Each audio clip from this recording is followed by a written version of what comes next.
11, local first. BB&T is closing their Lidditz location, laying off 82 workers. What this means for the Lidditz community. Plus, one man is dead after a tractor-trailer crash in Ephrata this morning.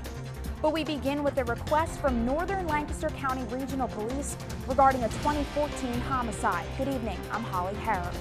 It's 3 years later and police are still looking for leads in the murder of 23-year-old Brett Simmons of Clay Township. And now authorities are asking for the public for help. News 11's Brendan Leslie joins us live in the control center with more. Brendan. Holly, investigators are frustrated because they haven't been able to bring Simmons' killer to justice. Now authorities hope there's somebody out there with some kind of information that can lead to an arrest. We owe it as a community, as a police department, to that family to find out who killed Brett Simmons.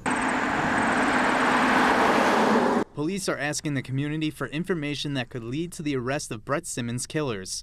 3 years ago, two masked men shot 23-year-old Simmons to death in his home on Clearview Road in Clay Township. James Simmons, Brett's father, was also shot and the suspects fled the scene. Detective Teresa Stauffer with Northern Lancaster County Regional Police hopes someone finally steps forward with helpful tips. It's very frustrating. Somebody knows who killed Brett Simmons. More than one person knows who killed Brett Simmons. We've interviewed, I want to say, over 300 people.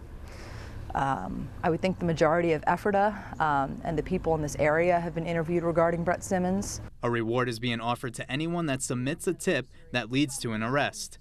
Stauffer has spent countless hours on this case. She says it's very important to her because there's a whole family counting on them. We have a family whose son and brother and nephew and cousin and friend is dead. That family has not been able to have justice. His mother has to go to sleep every night wondering who killed her son.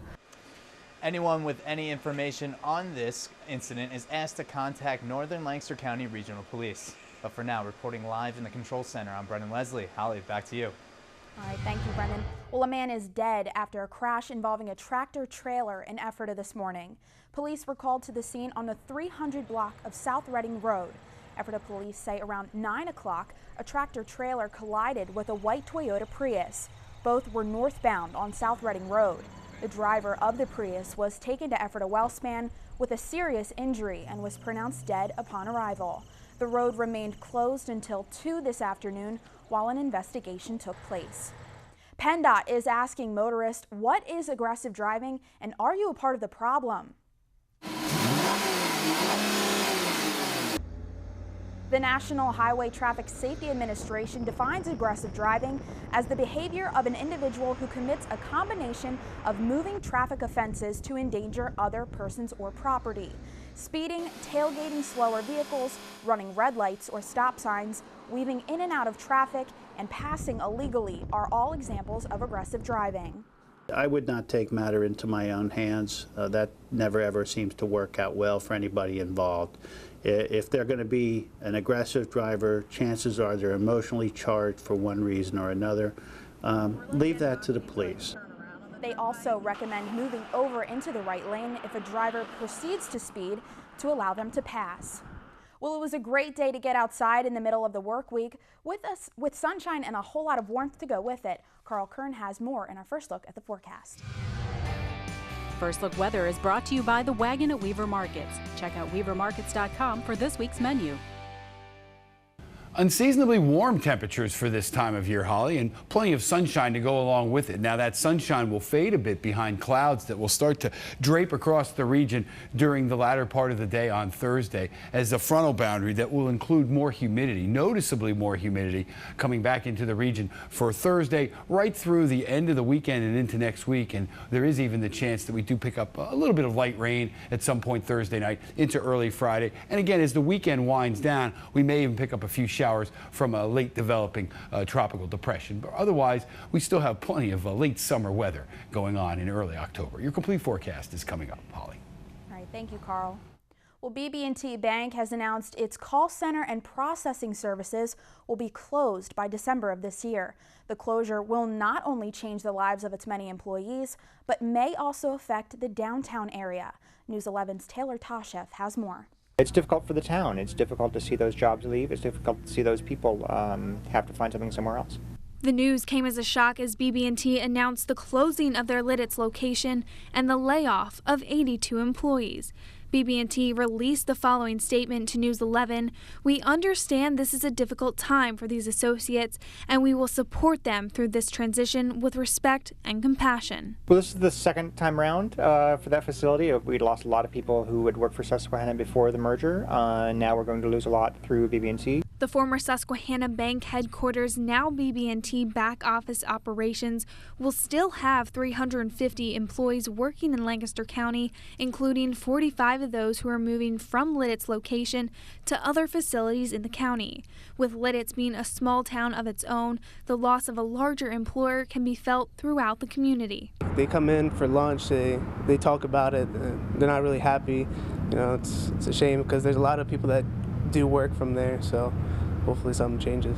As of now, a buyer is under contract to purchase the building, and residents of Lidditz can only hope it brings economic growth along with it. Obviously, we'd love to see people bring new jobs into town. I think the more business there is during the day, the better it is for foot traffic for businesses. I think the better it is for people who want to live and work here. While also keeping the charm of Lidditz. Whoever's coming in, we would hope that they'd be a business that would contribute to kind of the community spirit of this town. Reporting in Lidditz, Taylor Toshef, News 11.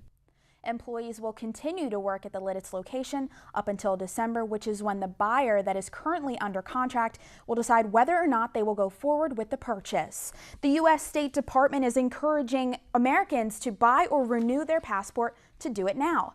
According to the department, it's best to do this before January, as now through December calls for the shortest processing times. Demand for passports typically heats up in the new year and continues into the summer. Also keep in mind the Real ID Act will go into effect in 2018. The law would require state driver's licenses to meet certain security standards to be considered a valid federal ID you can use at airport security checkpoints. Well, there's still plenty of local news coming your way on the Early Report. A local sweet shop is celebrating its anniversary with sales and giveaways. We'll tell you where. Plus, the New Holland Fair offers baked goods in hope of raising money for a nonprofit. And later in sports, John Buffone has some good news for anyone following Millersville University football. We'll have the details later on.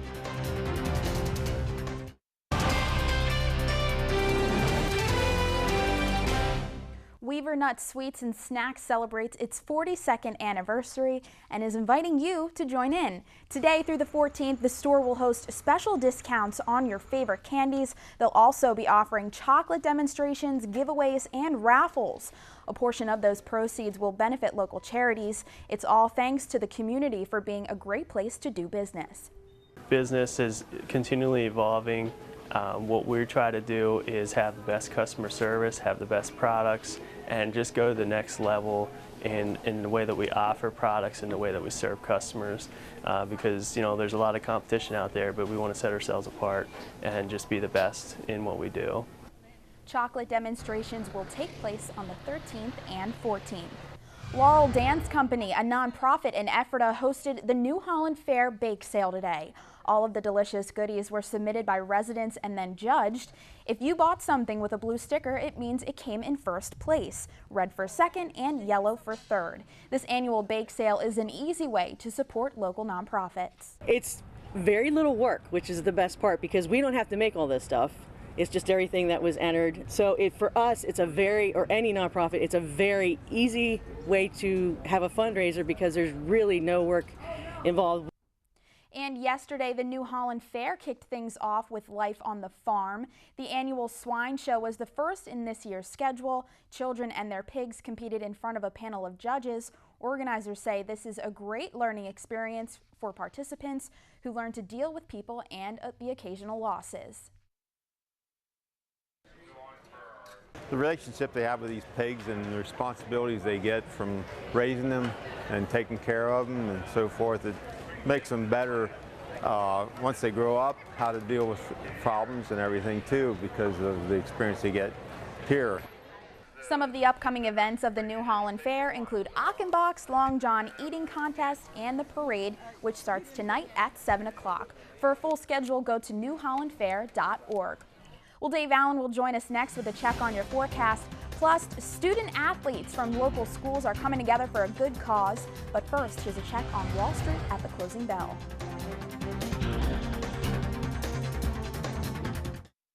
For the first time ever, Conestoga Valley and the entire Lancaster-Lebanon League are joining forces to raise money for cancer research at all of their games this week.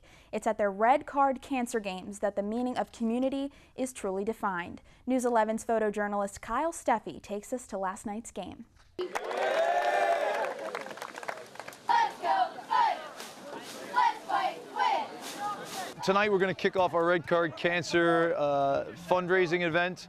Red Card Cancer was established by my good friend here, Paul Payne, a few years back, and for the last 4 or 5 years we've been trying to do something in the LL League, and we're very proud to say we're going league-wide right now, so tonight we're starting to kick that off. I lost one of my closest friends and mentor in the college game, Joe Bakikio, in 2007 and started in 2009. Red Card Cancer, and it was I wanted soccer community to give back to the game, and this is a different way to give back to the game. Well, the Red Card Cancer event is a chance for players to get involved in something bigger than themselves. It's bigger than the game of soccer, but it is based on the game of soccer.